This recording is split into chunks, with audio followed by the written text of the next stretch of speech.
안녕하세요. 백두산 금융연구소의 백두산입니다. 5월 4일 월요일 밤 10시 42분입니다. 한국장 마감하고 미국장 시작, 그리고 중국장 얘기 좀 해보도록 하겠습니다. 솔직히 오늘 한국장에 관련된 얘기는 그렇게 많이 드릴 내용이 없습니다. 한국장에서 오늘 가장 특징적인 거는 개인의 코스피 순매수가 가장 많은 날이었다는 거. 역사적으로 2011년 8월 달에 개인들이 하루에 1조 원가량 들어왔었는데, 그때 이후에 역사적으로 가장 개인이 주식을 많이 산 날이 오늘입니다. 일단은 2011년 8월 달에 개인이 주식을 사고 나서 한 두 달, 세 달 정도 주식이 더 빠졌었고요. 이번에는 어떻게 될지 모릅니다만은, 근데 제가 봤을 때 개인적으로 이 자리는 지금 현재 개인들이 너무 많이 들어오고 있어서 좋은 것 같지는 않습니다. 개인이 4월 21일, 22일 여기서 조 단위로 들어왔고요. 그리고 오늘 하락하는데 조 단위로 들어왔어요.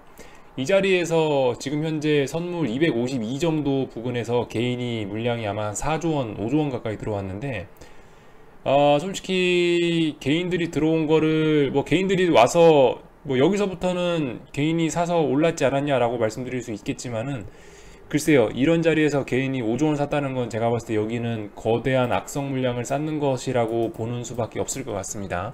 이걸 좋게 볼 수는 없을 것 같아요. 그러면서 오늘 외국인 기록적으로 현물 1조 원 가까이 팔았죠. 여러분들 이걸 보셔야 되는 게, 개인들이 산다고 오르는 게 아니고 외국인들이 덜 팔아주니까 사실 오른 것 같아요. 제가 봤을 때는. 보이시죠? 외국인들이 마음 먹고 팔기 시작하면은 개인이 아무리 사도 지수가 떨어지게 되어 있습니다. 지금까지는 3월 중순부터 지금까지 오른 건 외국인들이 봐주면서 살살 팔았으니까 안 빠지고 오른 거지, 외국인들이 마음 먹고 팔기 시작하면 절대 못 이깁니다. 개인 동학이고 뭐시기고 아무 소용이 없어요. 자, 아무튼 오늘 마감한 내용, 결과적으로 오늘 이렇게 음봉이 나옴으로 인해서 삼성전자, 자 이렇게 해서 상승 추세선이 있었는데 상승 추세선 죽었어요. 그죠? 죽었고, 그나마 여기 48,500원, 600원 선에서 지지선이 하나 있기 때문에 여기쯤에서 걸쳐서 마감했고요. 선물 같은 경우에는 일단은 얘도 깼습니다. 그죠? 얘도 일단 하나의 추세선 깼고, 그러나 밑에 일단 지지선들이 한 세 가지가 있습니다. 알아는 두세요. 어떤 식으로 갈지는 모릅니다. 어떤 식으로 갈지는 모르겠지만 일단은 지지선 467, 240, 그리고 225 정도에 이렇게 하나씩 있습니다. 지지선 요 정도 보시면 될 것 같고, 콜옵션도 오늘 죽었죠. 네, 콜옵션도 이렇게 올라오던 콜옵션들 다 죽었습니다. 모든 콜옵션이 다 죽었어요. 모든 콜옵션 다 죽었습니다. 네, 이런 상황이고요. 풋옵션은 그러니까 살아났겠죠. 근데 어쨌든 이 한국 시장 같은 경우는요, 솔직히 제가 한국 시장을 기술적으로 분석하는 거는 큰 의미가 없다고 생각해요. 왜냐면은 지금은 한국은 문제가 아니거든요. 한국은 정말 여러분들 한국 자부심을 가져도 될 정도로 나라가 좀 재정 상태도 건전하고요. 외환 보유고 많고, 기업들 실적 괜찮고, GDP 성장률 나온 거 보셨죠? 괜찮습니다. 한국은 굉장히 양호해서 사실 괜찮아요. 근데 문제는 세계가 아프다는 거죠. 우리나라를 제외한 전 세계가 아프다는 게 문제입니다. 그리고 한국은 수출, 수입, 어떤 외부 세계에 대한 의존도가 굉장히 높은 나라이기 때문에 그게 문제가 되는 겁니다. 한국 자체는 굉장히 건전해서 주식이 강하게 오르고 겠다라고 하지만은 앞으로의 움직임은 솔직히 미국하고 중국에서 별일이 없어야지 한국도 차분하게 가는 거죠. 그래서 한국 시장 기술적 분석은 일단은 상승하던 추세선이 박살났다, 여기 정도까지만 보시고 넘어가시는 게 좋을 것 같아요. 그리고 개인들이 굉장히 많이 샀기 때문에 여기 악성 매물이 쌓여 있다, 여기 앞으로 넘어가기 힘들겠다 정도로 보고 이 정도로만 하고 넘어가시는 게 좋지 않을까 생각이 됩니다. 그래서 일단 미국장과 중국 얘기를 좀 해볼 거예요. 미국 같은 경우 일단은 하루 종일 개파락 출발해서 하루 종일 일단 이 갭을 메꾸지 않고 계속 여기서 놀고 있네요. S&P 선물입니다. 현재 도지형 나오고 있고요. 나스닥은 개파락 출발해서 약간 양봉을 만들고 있지만은 어떻게 될진 잘 모르겠습니다. 중요한 거는 S&P도 그렇고 나스닥도 그렇고 한국 코스피도 그렇고, 일단 지난 3월부터 4월까지 많이 오르긴 했지만은 예전에 어떤 폭락과는 다른 것이, 이렇게 박스권 흐름 만들어내면서 지지부진하게 매물 소화하면서 올랐었기 때문에 나름 어떤 지지선이라고 할 수 있는 것들이 그래도 조금 있어요. 그래서 이게 여러분들이 생각하시는 장대 음봉이 나오면서 파바박 빠지는 일들은 솔직히 그렇게 쉽게 일어나기는 이런 자리에서는 조금 어려운 면이 있습니다. 여기도 지지선이 있고요. 그리고 여기 붕괴시키게 되면은 여기 이 자리에도 지지선이 하나 있게 되고, 그리고 여기에서도 S&P 여기에도 지지선이 있게 됩니다. 지지선 하나, 둘, 세 개 정도 크게 있다고 보시면 되겠어요. 한국하고 비슷합니다. 이런 상황. 그런 상황이고요. 그래서 그 TVIX하고 SVXY도 보겠습니다. TVIXY는 일단 살아나고 있죠. TVIX 일단 이렇게 살아나고 있습니다. 근데 이미 일단 TVIX는 살아난 것으로 봐야 될 것 같고요. 얘가 살아났다고 하면 이제 언제까지 얘가 TVIX가 오르냐, 언제까지 오르냐, 요거를 봐야 되는데, 언제까지 오를지에 관련된 키는 SVXY가 갖고 있겠죠. 무슨 얘기냐면, 말씀드렸다시피 옵션 두 개가 있다. 콜하고 풋이 이렇게 있는데 이 두 개가 연결이 돼 있다. 콜이 죽어야 풋이 사는 거고, 풋이 죽어야 콜이 사는 거죠. 그러니까 지금은 일단 풋이 살아나고 있는 상황이기 때문에 언제까지 풋이 살아날 것인가를 알려면 이쪽 반대쪽 콜 옵션을 보면 되겠죠. 자, 그렇기 때문에 이쪽이 SVXY, 그리고 이쪽이 TVIX, 이렇게 두 가지 상품 놓고 보시면 되는데, 얘가 살아나고 있다. 그러니까 이제 이거 볼 거다라는 겁니다. SVXY 보겠습니다. 얘가 언제 죽느냐 이런 거를 보면서 언제 큰 추세가 나느냐, 언제 큰 시세가 나느냐를 약간 좀 볼 수가 있겠죠. 근데 일단은 여러분들 일단 안 좋습니다. 굉장히 안 좋아요. 우리나라 한국장 오늘 콜옵션 다 죽고, 삼성전자 추세선 죽고, 선물 추세선 죽은 것처럼 SVXY도 추세선 이렇게 그어볼 수 있는데 죽었죠. 다만 아마 이런 일이 나타나지 않을까라는 개인적인 생각, 아마도 이런 추세선을 깼지 않습니까? 굉장히 중요한 추세선 이걸 갭으로 깨고 내려왔기 때문에 아마도 한 번쯤은 꿈틀해서 위에 이 부분 선 테스트하고 다시 이렇게 꺾여 내려올 가능성이 있을 것 같다는 생각 정도는 듭니다. 너무 한 번에 쑥 빠져버리면 또 개인들이 풋옵션에 많이 달라붙잖아요. 이런 거 털어내기 위해서 아마 한 번쯤 이렇게 더 위에 이 선을 테스트하려는 모습을 보여주는 척 꿈틀 정도 하고 아마 내려갈 것 같습니다. 일단은 여기 있는 게 이 추세선, 요걸 깼다는 것 자체가 일단 오늘 굉장히 중요한 내용입니다.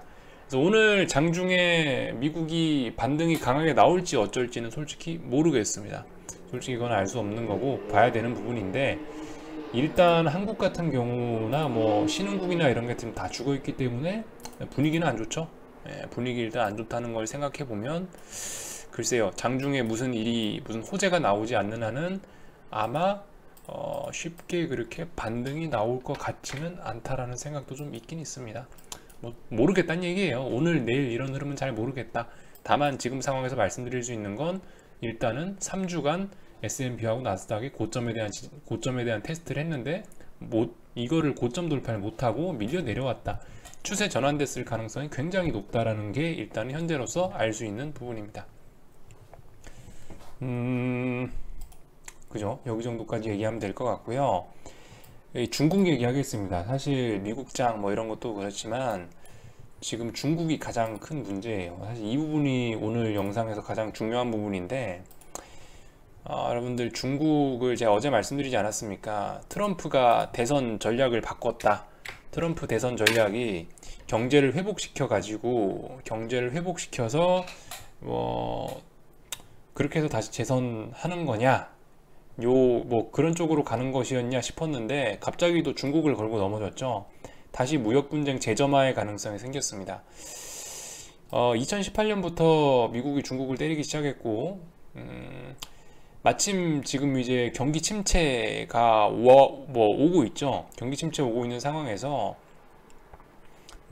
어차피 이렇게 된 김에 이번에 중국을 짓밟아 버리자로 그렇게 약간 마음을 좀 정한 것 같다는 생각이 듭니다. 중국 환율인데요, 이게 중국 환율입니다.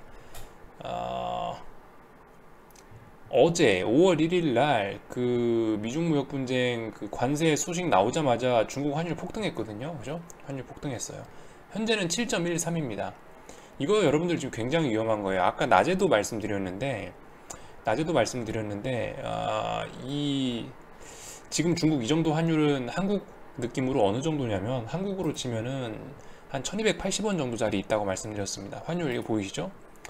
여러분들 한국 환율 참고로 잠깐 말씀을 드리자면요, 한국 환율은 이게 왜 이러냐, 한국 환율은요 보시면은 지금 1299원 찍고 나서 내려왔어요. 선물 기준입니다. 이 근처로 가면은 안 좋은 거겠죠? 이 근처로 가면 한국 박살나는 거예요. 근데 지금 중국 위안화로 치면 위안화는 여기 부근에 와 있다고 말씀드렸고, 만약 요 근처로 와서 여기서 깔딱깔딱 하다 이거 1280원 90원 넘어가서 1300원 쪽으로 가면 어떻게 되는 거예요? 금융위기 확정이에요. 이거는 한국의 어떤 주식시장 타격이 굉장히 크게 다가올 수 있다는 신호로 보셔야 됩니다. 근데 지금 중국이 그런 신호가 나타나고 있다는 거죠. 방금 말씀드렸다시피 자, 중국이 현재 이런 상황입니다. 여기가 한국 환율로 치면 1280원대. 그러니까 여기 미중무역 분쟁이 작년에 겁나게 빡셌던 자리 19년 9월 10월, 자 그리고 이번에 폭락했던 자리 20년 3월 여기 7.15 이 정도였는데, 오늘 일단 7.15 한번 터치하고 왔습니다. 죽어야 되는데요, 쉽게 죽지는 않고 있습니다. 그래서 지금 중국은 뭐냐면은 금융위기의 문턱 직전에 와 있는 거예요. 중국은 금융위기의 문턱 직전. 얘가 만약에 조금 더 올라서 이쪽으로 안착을 해버린다, 뭐 7.16 이쪽으로 안착을 한다, 여러분들 그거는 코스피 전저점 당연히 붕괴되는 거고 저점 어딜지 모르겠다는 얘기고, 지금 코로나 발 이슈가 본격적인 경기, 지금까지 주식시장이 코로나 자체에 대한 악재만 반영한 거라면은 이제 여기까지 올라간다는 얘기는 이제 새로운 금융위기가 나타난다는 것으로 받아들여야 됩니다. 아시겠죠? 그래서 환율이 이게 지금 사실 가장 중요한 것 같아요. 제가 지금까지 많은 얘기 드렸는데 뭐 유가도 봐야 되고, 뭐 예를 들면 미국 항공주, 뭐 아메리칸 에어라인, 뭐 사우스웨스트 항공, 델타 항공 이런 것도 봐야 되고, 뭐 에너지 업종도 봐야 되고, 신용 스프레드도 봐야 되고, 뭐 장단기 금리차도 봐야 되고 말씀드렸는데, 사실상 얘가 사실상 그 중에서 가장 중요하지 않나 싶어요. 제가 이 얘기 오늘 처음 드리는 건데 이 부분 굉장히 잘 보셔야 될 것 같습니다. 자, 그러니까 아이디어는 그거예요. 미국이 중국을 때리고, 미국이 중국 때리기를 하는 큰 흐름, 어떤 나라가 어떤 나라를 금융으로 공격한다면 환율을 가장 먼저 보셔야 되고요. 사실 정치적인 이유는 충분하죠. 뭐 어떤 코로나 뭐 이런 거, 뭐 그리고 트럼프 재선 이런 이슈가 있기 때문에 미국이 중국 때리는 흐름은 가속화될 가능성이 높고 트럼프 지지율도 낮고, 그리고 말씀드렸다시피 때가 있습니다. 중국 조직이 이런 조지는 것도 때가 있는데, 이번에 때를 놓친다면은 다시는 중국을 조질 기회가 없어질 수도 있어요. 미국 입장에서는 어떤 위기가 지금 날 수 있는 그런 때입니다. 뭐 경제 성장률이 마이너스고 이럴 때, 이런 때 어떤 과잉 있는 이런 부분을 공격해서 무너뜨리는 게 가장 좋은 방법입니다. 사실 2008년 금융위기 이후로 미국이 양적 완화 실시해가지고 전 세계가 지금까지 이렇게 된 건데, 양적 완화의 수혜 중국이 가장 많이 봤습니다. 그죠? 미국도 물론 양적 완화로 좋아진 나라 중에 하나지만 중국이 사실상 가장 크게 성공했어요. 지난 10년간. 만약에 지금 어떤 버블이 있다면 중국에 가장 버블이 많을 겁니다. 중국은 버블이 얼마가 있는지도 모르죠. 왜냐하면 집계가 안 되니까. 그래서 제가 봤을 때 중국이 이번에 어떤 공매도 세력, 어떤 그 금융시장의 하이에나들의 목표가 아마 중국이 될 가능성이 높습니다. 미국 대통령이 대놓고 목표를 딱 정해줬기 때문에 중국이 이번에 포인트가 될 가능성이 높고, 그래서 그거를 어떻게 알 것이냐, 환율 보시면 됩니다. 환율.